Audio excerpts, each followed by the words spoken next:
Hola,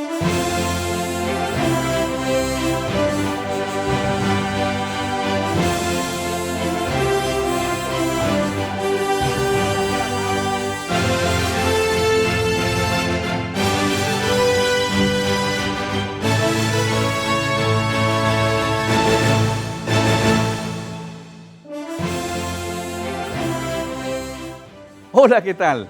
Yo estoy agradecido con Dios al igual que tú, porque ya estamos en la lección número 13 y hemos aprendido un montón. Y para hoy no será la excepción. El pastor Eliseo Castillo nos estará enseñando sobre una lección que es sumamente importante y es la lección del santuario. Así que, pastor Eliseo, adelante para que juntos podamos crecer en esta interesante lección. Bienvenido.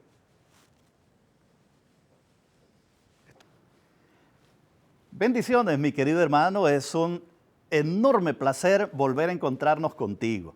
Hemos estado esperando este momento maravilloso. ¿Saben? Cuando uno es padre de familia y los hijos estudian en la escuela o en el colegio y llegan donde uno y dice, mire, el maestro me dejó un trabajo para hacer.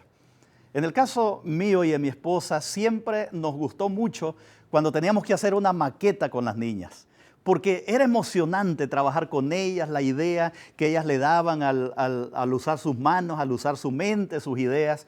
Y qué bonito cuando la maqueta iba dando forma, iba quedando maravillosa, los colores y todo lo que se podía crear para que la maqueta quedara en la mejor manera, en la mejor forma. En el plan de Dios también existe una maqueta, y la maqueta es la idea de Dios, la idea del Creador para transmitirla a la persona para hacerla. En la palabra de Dios, en el libro de Éxodo, el capítulo número 25 y el versículo 8 y 9, encontramos una orden de Dios de la siguiente manera: y harán un santuario para mí, y habitaré en medio de ellos. Y el verso número 9 dice, conforme a todo lo que yo te muestre, el diseño del tabernáculo y el diseño de todos sus utensilios, así lo haréis. ¿Se da cuenta cómo Dios tiene en mente un diseño? Dios tiene en mente una planificación. Dios tiene en mente una maqueta. Y según la orden de Dios a Moisés en el libro de Éxodo, repite algunas cosas que son muy importantes. Primero, el versículo dice, harán un santuario para mí. ¿Cuál es el objetivo del santuario según lo que está mencionando este versículo? Lógicamente, que el objetivo del santuario es que es de Él. Es de Él, la maqueta es de Él, la idea es de Él. Todo lo que se está presentando es de Él y para Él. Entonces el Señor dice, harán un santuario para mí. Luego añade, yo habitaré en medio de ellos. ¿Se da cuenta? El plan de Dios es hacer un santuario para Él y Él habitar en medio de su pueblo. El versículo número 9 sigue diciendo lo siguiente, versículo 9, conforme a todo lo que yo te muestre, el diseño del tabernáculo y el diseño de todos sus utensilios, así lo haréis. ¿Notan, hermanos, cómo Dios está interesado en hacer un santuario para Él, según el modelo que Él tiene en mente para darle a Moisés? Y luego dice, yo voy a habitar en medio del santuario. ¿Qué podemos entender nosotros en estos principios de la palabra de Dios? Podemos entender, número uno, que el plan de salvación está plasmado en la idea de Dios en el desierto a través del santuario. Esto es muy importante de entenderlo. Cuando se habla del santuario, se habla del programa de salvación de Dios a través de la historia del tiempo. Dios eligió una familia para que fuese la encargada de llevar todas las ceremonias en el desierto concerniente al plan de salvación. Ahora bien, debían ser muy cuidadosos en la construcción del santuario. ¿Por qué razón? Porque la idea era de Dios. Dios le presenta a ellos la maqueta de su idea de lo que debería ser el santuario. Porque era tan importante que siguieran ellos las reglas y todas las normas que Dios había hecho, porque el santuario encierra el plan de salvación de Dios para la humanidad. Así que cuando hablamos del santuario, estamos hablando de la forma como Dios trata con la raza humana, cómo Dios trata con la humanidad, cómo Dios ha tratado con el ser humano a través del tiempo en el desierto. Ahora bien, la palabra de Dios nos lleva al proceso y al programa de Dios de la salvación enfocado en el santuario hasta llevarnos a 1844 y luego el programa de Dios en el cielo, siempre a la luz del santuario. Cuando vamos a la palabra de Dios, en el libro de Hebreos, el capítulo 8, y el versículo 5 nos da una vislumbre clara de lo que está sucediendo. Dice la palabra de Dios, los cuales, refiriéndose siempre en ese capítulo al santuario, el apóstol Pablo dice, los cuales sirven a lo que es figura y sombra de las cosas celestiales, como se le advirtió a Moisés, cuando iba a erigir el santuario, diciéndole, mira, haz todas las cosas conforme al modelo que se te ha mostrado en el monte. Mi querido amigo, ¿estás entendiendo o estamos entendiendo juntos que el santuario es ese programa de Dios? Y el programa de Dios que se le dio a Moisés, o sea, esa maqueta, por así decirlo, del santuario en la tierra, era la sombra, la maqueta nada más del santuario celestial. Por eso es que Dios fue cuidadoso cuando se le advirtió a Moisés la construcción de dicho santuario. Y dice el versículo de Hebreos, los cuales sirven a lo que figura. Todo lo que iba a suceder en el santuario, en el desierto, es figura del programa de salvación de Dios allá en el cielo. Entonces el Señor le dice, todo lo que vas a ver es sombra de las cosas celestiales. ¿Cuáles son las cosas celestiales? El verdadero santuario que no levantó el hombre, sino el Señor allá en el cielo. Por eso es importantísimo entender el sistema del santuario, el programa del santuario de Dios, o podemos decir, la maqueta de Dios para Moisés de un santuario que está en el cielo, según los versículos que vimos anteriormente.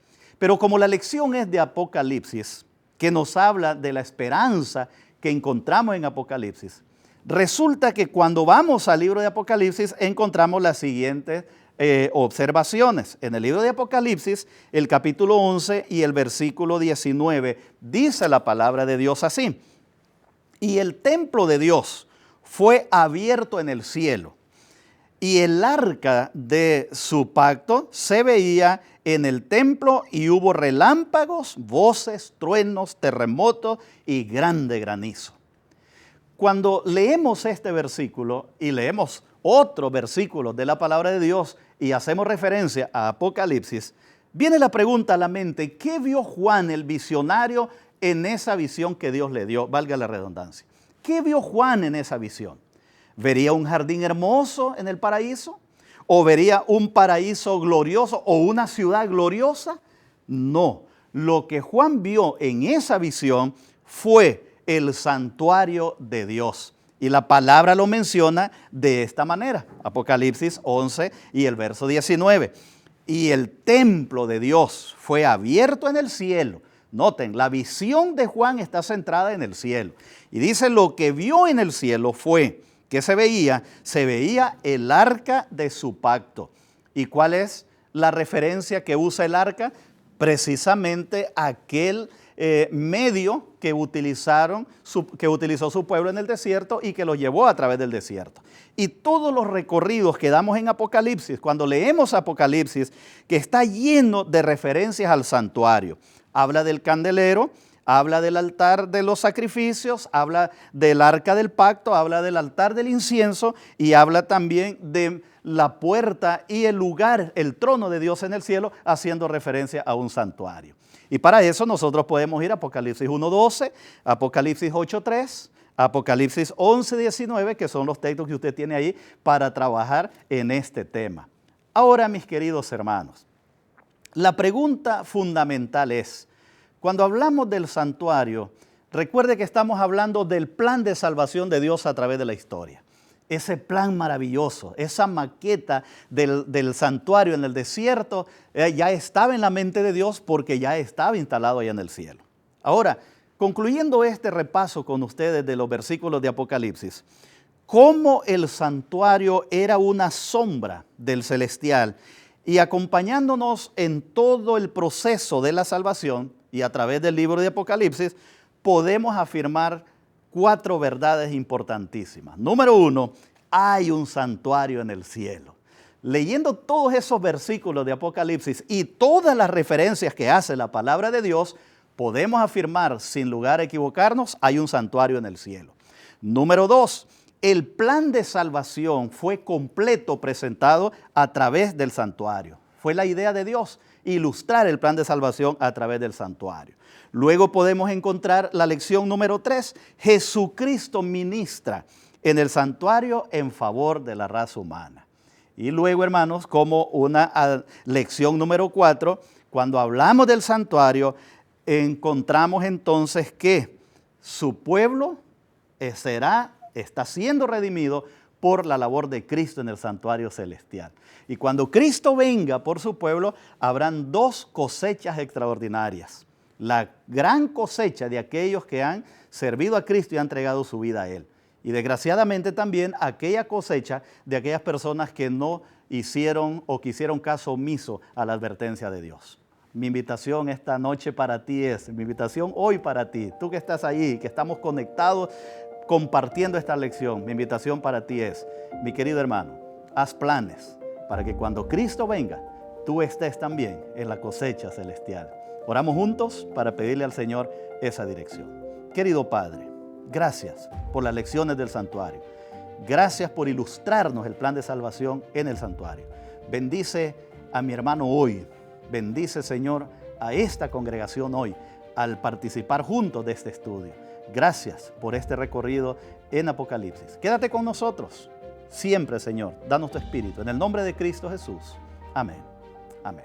Mi querido hermano, como siempre, Dios te bendiga y te acompañe al disfrutar de este recorrido de Apocalipsis.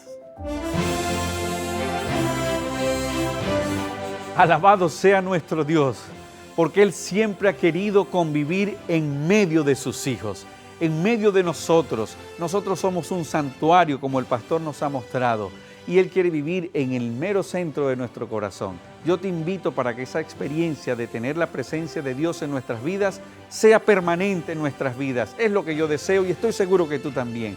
Así que te invitamos para la siguiente lección. No te la pierdas. Hasta entonces.